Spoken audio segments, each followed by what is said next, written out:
बयानात में जो बात बोली जाती है उसमें से नमाज की फ़जीलत से मुताल्लिक़ बोलते हैं दावत व तबलीग़ में भी कि जब अल्लाह ताला का हुक्म नमाज का नाजिल हुआ तो सहाबा खुश हो गए कि हमें अल्लाह से लेने का ज़रिया मिल गया।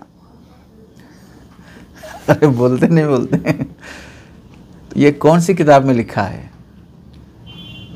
किसी हदीस से साबित नहीं है। इस किताब के मुसन्निफ़ मुफ्ती तारीख़ अमीर ख़ान साहब लिखते हैं कि तलाश बिसियार के बावजूद ये रिवायत सनदन ताहाल हमें कहीं नहीं मिल सकी। एक एक लफ्ज़ पे गौर करो, ये रिवायत सनदन ताहाल हमें कहीं नहीं मिल सकी, और जब तक इसकी कोई मोतबर सनद न मिले इसे बयान करना मौकूफ़ रखा जाए, क्योंकि आप सल्लल्लाहु अलैहि वसल्लम की हयात मुबारका का ऐसा मज़मून उसी वक्त बयान किया जा सकता है जो मोतबर सनद से साबित हो। जब साबित नहीं है तो हमें बयान नहीं करना चाहिए।